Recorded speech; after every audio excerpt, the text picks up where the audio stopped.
Bon, avant de débuter cette Via de la Plata, café. Ma foi, ce petit déjeuner a fait du bien. Maintenant, je vais rejoindre la cathédrale. Tout par la Via de la Plata.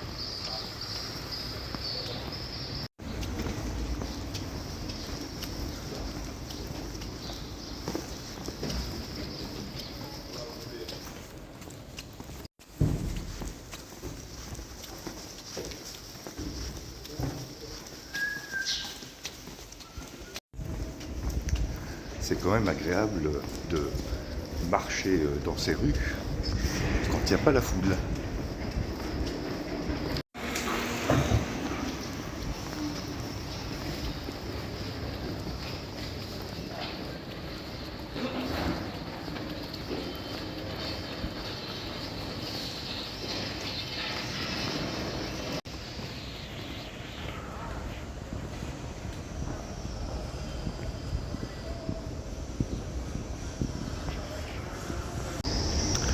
Voilà, c'est parti.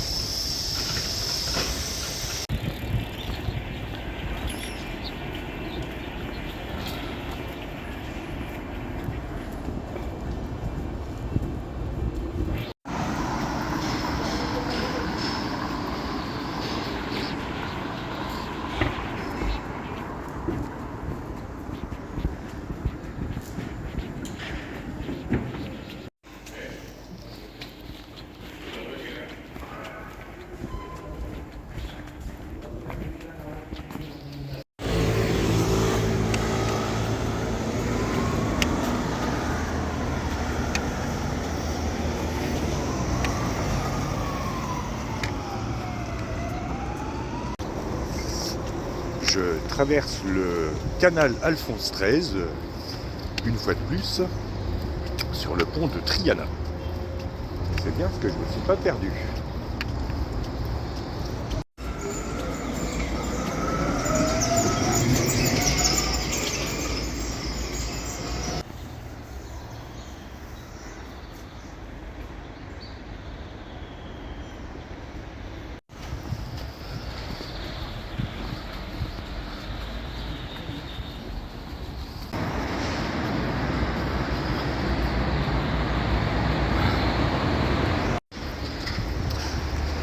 Les sorties d'agglomération, c'est toujours un peu pénible. Mais bon, d'ici peu, je devrais atteindre les berges du Guadalquivir. Après avoir traversé une autoroute, je crois.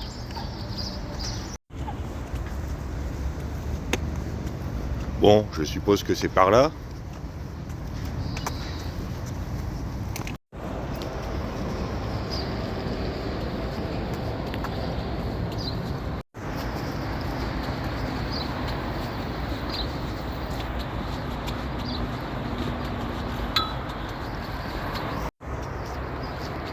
Je préfère les rues de la vieille ville.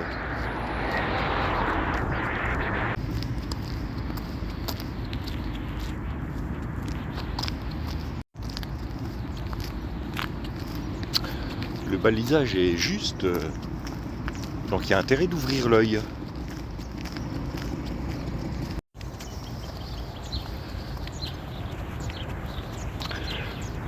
Je sors de Séville pour me diriger vers Santi Ponce. Et là, à gauche, c'est une voie pour les voitures, et moi je marche sur la piste cyclable, parce que rien n'est prévu pour les piétons. Voilà, je m'apprête à traverser le Guadalquivir. Guadalquivir, dont le nom actuel provient de l'arabe Al-Wadi El-Kébir, le grand fleuve. Au temps des Grecs, on l'appelait Tartessos, et au temps des Romains, Bétis ou Baetis. Prend sa source à peu près 500 km à l'est d'ici et oblique franchement vers le sud à partir de Séville. Le Guadalquivir, c'est lui qui a apporté sa richesse à la ville de Séville, parce qu'il est navigable depuis la mer sur 70 km. Il paraît même que les Romains remontaient le Guadalquivir jusqu'à Cordoue. Ils sont forts, ces Romains. Voilà, c'était la minute historico-fluviatile de cette étape. Je prendrais bien un café.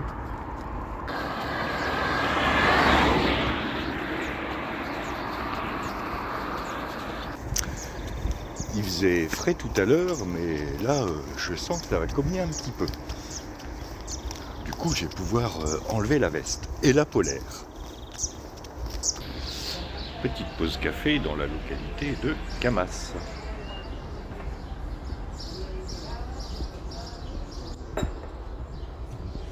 Il est vraiment cool aujourd'hui.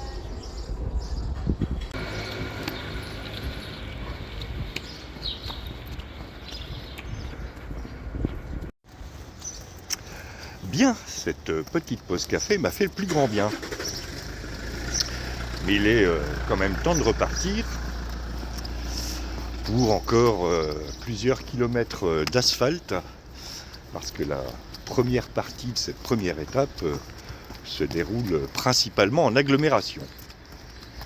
J'ai quand même hâte de retrouver des chemins de terre. Mais il fait beau. Donc ça, c'est cool.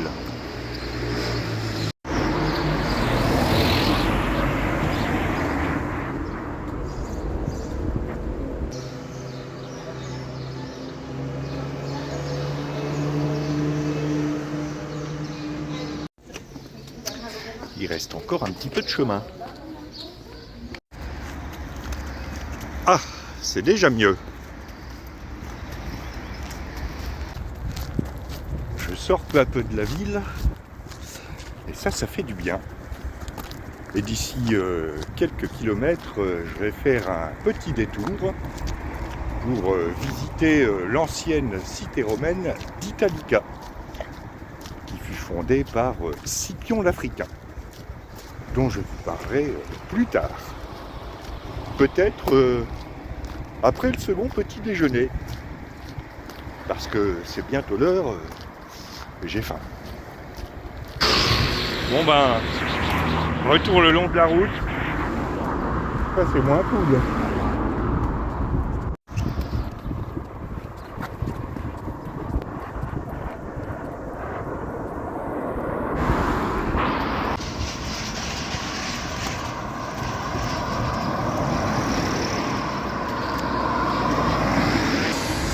Cette zone industrielle et artisanale est interminable.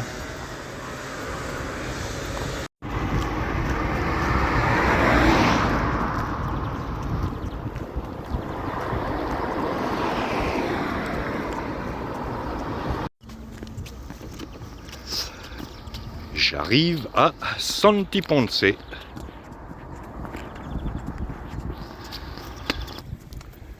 Et à Santi Ponce, c'est l'heure du second petit déjeuner.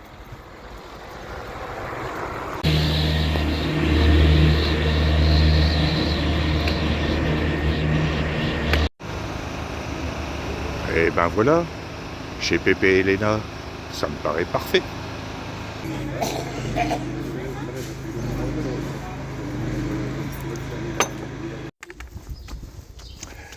Bien, après ce second petit déjeuner composé de café, jus d'orange pressé et excellent gâteau à la cannelle, il est temps de repartir. Je viens de croiser deux pèlerins qui du coup ont dû partir beaucoup plus tôt que moi.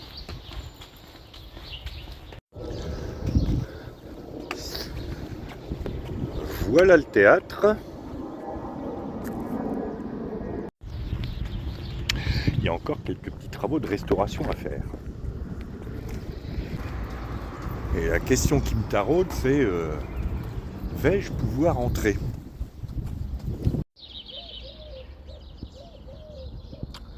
Bon, a priori, c'est fermé. Alors l'endroit où je me trouvais n'était pas la ville proprement dite d'Italica, mais juste le théâtre romain. La ville antique d'Italica est un peu plus loin. Ville fondée, je vous le rappelle, en 206 avant Jésus-Christ par Scipion l'Africain, dont je vous parlerai après la visite.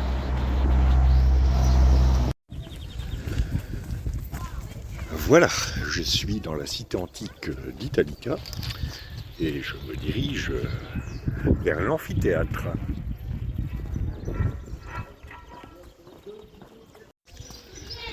Qui est la construction la plus emblématique du lieu. Je vais peut-être voir un combat de gladiateurs.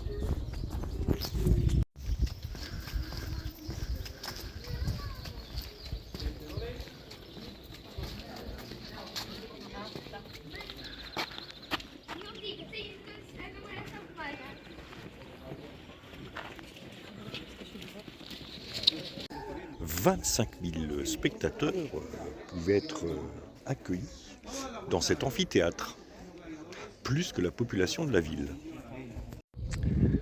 Et ici, grâce à un système d'ascenseurs, montaient les gladiateurs et les animaux. Voyons voir les coulisses.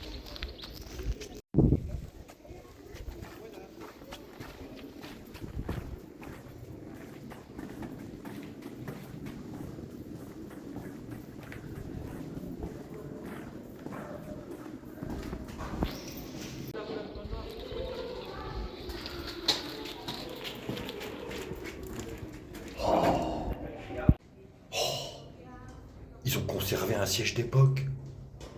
Incroyable. Alors, quel était généralement le programme des jeux qui se déroulaient dans cet amphithéâtre?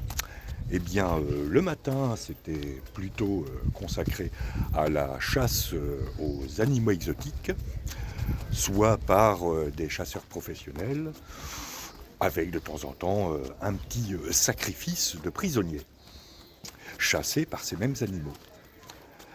L'après-midi était plus consacré au spectacle de gladiateurs, au combat de gladiateurs. Et entre les deux, vers midi, il y avait soit des spectacles burlesques, soit des exécutions de condamnés à mort. Parce que bon, petite exécution, ça agrémente toujours la pause de midi.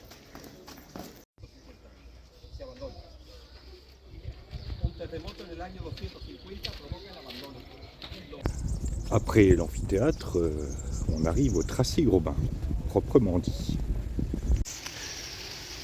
Comme Scipion l'Africain, le fondateur de cette ville, avait distribué des terres aux différents légionnaires de ces légions, cette ville a été bâtie sur le modèle d'un camp romain, avec des commodités à la romaine, dont des égouts. Égouts que vous pouvez distinguer ici.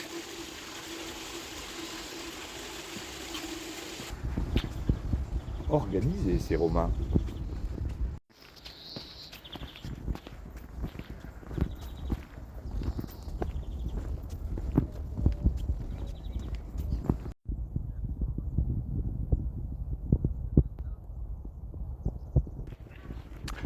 Je ne sais pas si nos mosaïques tiendront aussi longtemps.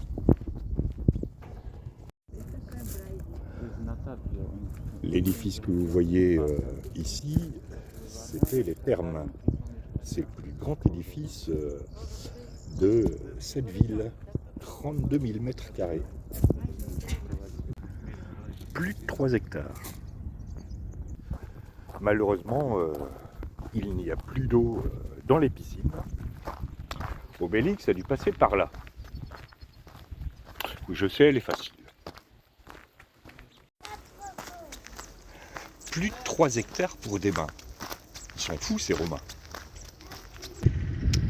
Bon, j'ai faim. Direction la boulangerie. Qui est ici.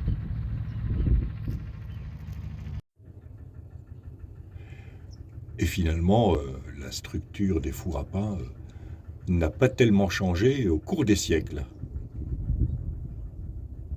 Enfin, pas changé pour peu qu'on cuise le pain de manière traditionnelle. Une taverne?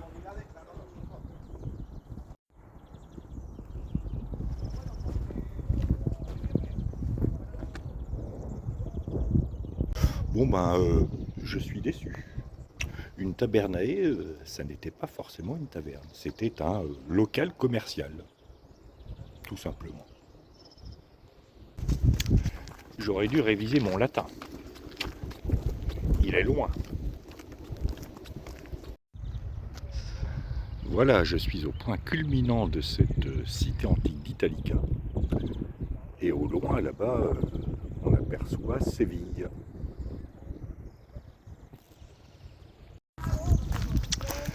Et en termes de kilométrage, je suis à mi-chemin de mon étape. Je ne vous dirai rien sur cet établissement. Je vous laisse deviner et vous pourrez me donner votre réponse en commentaire.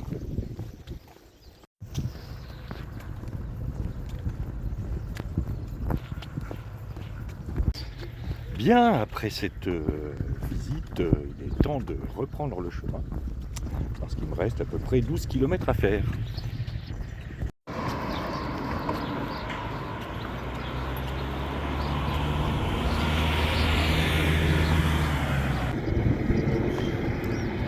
J'ai hâte d'arriver sur un chemin.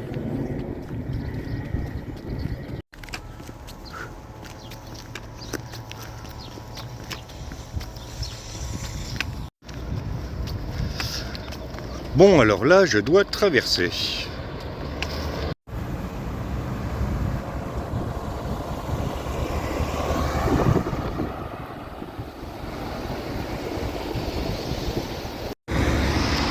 Le genre de tronçon que je déteste.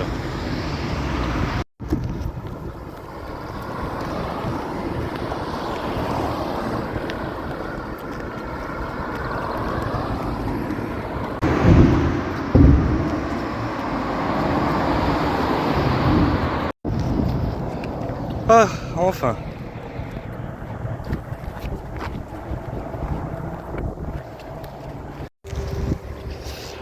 Je dois avouer que je me méfiais beaucoup pendant la traversée de ces multiples routes. Ce tronçon-là est plutôt dangereux pour les piétons. En tout cas, je suis sur le bon chemin.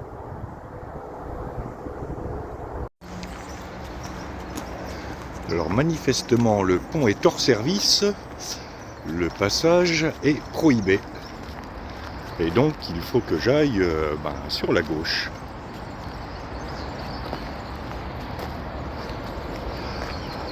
Donc, sur ce chemin de terre.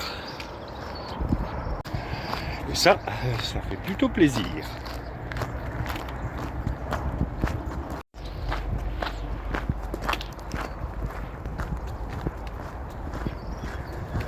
Et je suis à 9 km de Guyena.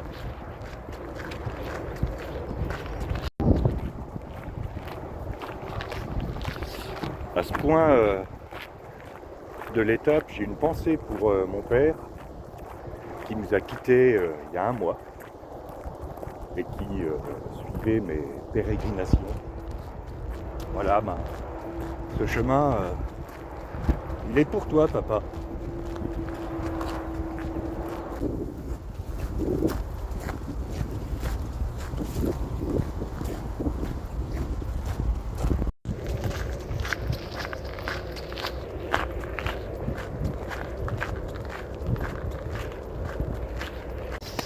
Alors tout à l'heure, je vous avais dit qu'après la visite d'Italica, qui a été fondée par Scipion l'Africain, je vous parlerai de l'individu susnommé.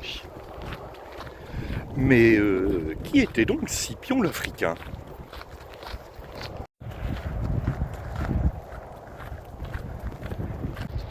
De son vrai nom, Scipion l'Africain s'appelait Publius Cornelius Scipio Africanus, que j'abrégerai en PCSA.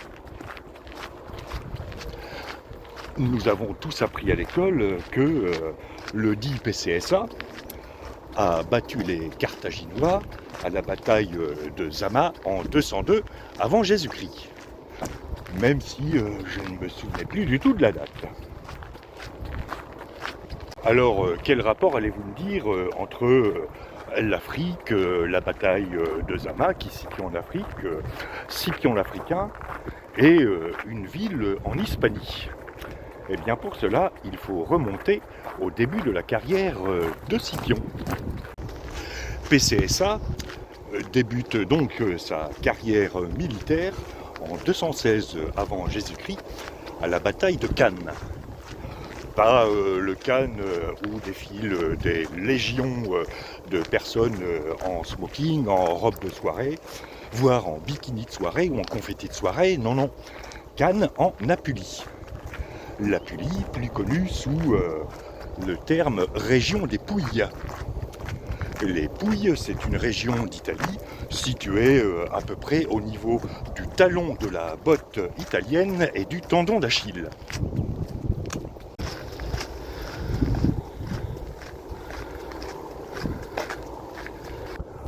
Au cours de cette bataille de Cannes dans la région des Pouilles, les Romains se font dépouiller par les Carthaginois et sont obligés de tourner les talons. Et là, je change de côté parce que sinon je suis à contre-jour. Je vous épargnerai les péripéties des Romains avec les Carthaginois, mais toujours est-il que ça se passe pas très bien pour les Romains. Ça se passe pas très bien et en Hispanie, 2 Scipions se font auxire. Et ces 2 Scipions sont le père et l'oncle de PCSA. Je vous épargnerai les noms complets de l'oncle et du père, sinon ça fait trop d'acronymes à retenir.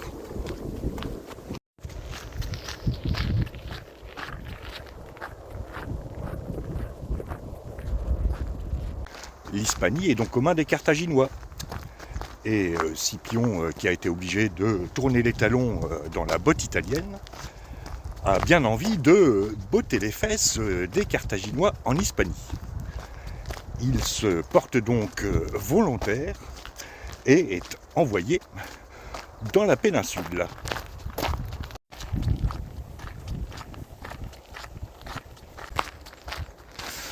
En 211 avant Jésus-Christ, il est nommé proconsul, c'est-à-dire gouverneur de l'Hispanie, à l'âge de 24 ans. Mieux que Macron, mieux que Mélenchon quand il a été sénateur. Vous êtes ridicules là-dessus, les gars.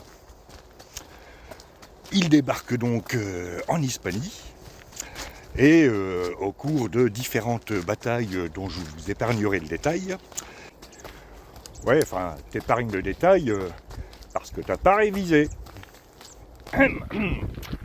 Donc, au cours de sa campagne, Scipion se rend maître de l'Hispanie et en particulier, il contrôle l'ensemble de la Bétique. La Bétique qui correspond à l'Andalousie actuelle, plus ou moins. Il récompense ses légionnaires en leur octroyant des terres dans la vallée du fleuve Bétis, qui correspond à l'actuel Guadalquivir.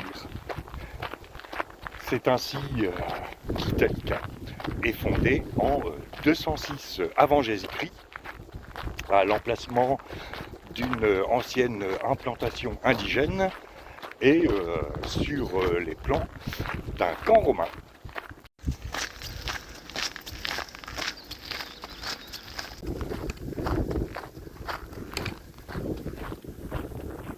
Et pour l'instant, à part les 2 pèlerins que j'ai croisés à Santi Ponce, je suis absolument seul.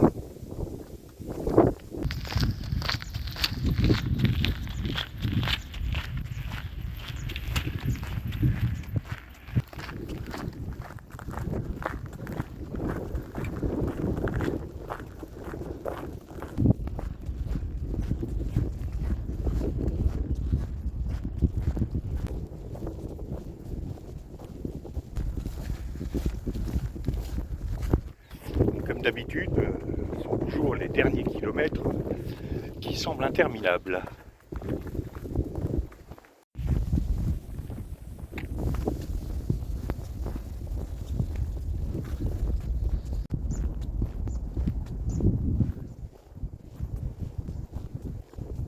Ça me rappelle furieusement la Meseta sur le Camino Frances, mais en plus solitaire. Quoique tout à l'heure, j'ai rattrapé les 2 pèlerins que j'avais croisés à Santi Ponce et qui s'avèrent être 2 Français.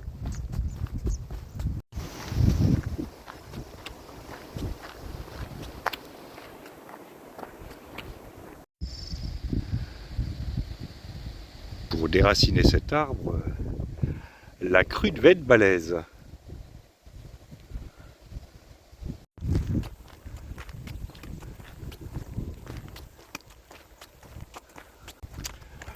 Plus j'avance, et plus le village recule. C'est embêtant ça. J'arrive enfin à Guiéna. Plutôt dans ces faubourgs, mais c'est pas trop tôt. Vu l'entraînement sommaire dont ont bénéficié mes jambes ces derniers mois, je sens que le réveil va être dur demain.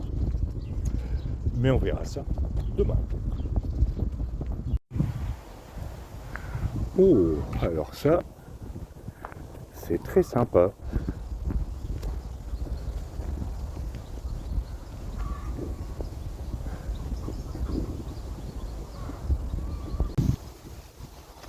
Pour l'étape de demain.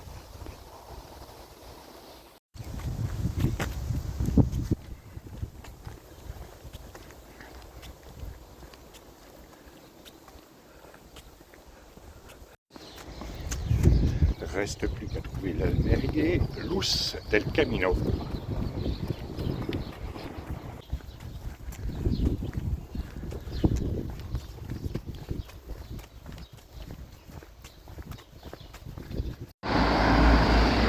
Et voilà, je suis arrivé. Et l'étendard que vous voyez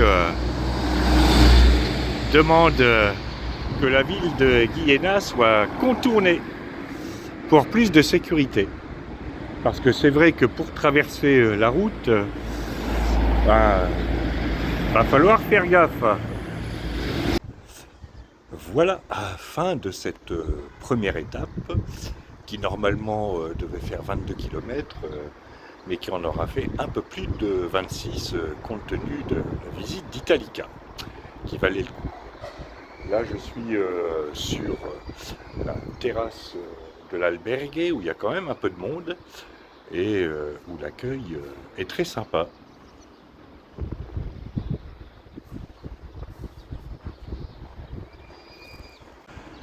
Demain, direction Castilbanco de los Arroyos, à une petite vingtaine de kilomètres. Donc en attendant, je vais me reposer un peu, trouver un endroit où manger ce soir, et je vous dis à demain pour de nouvelles aventures.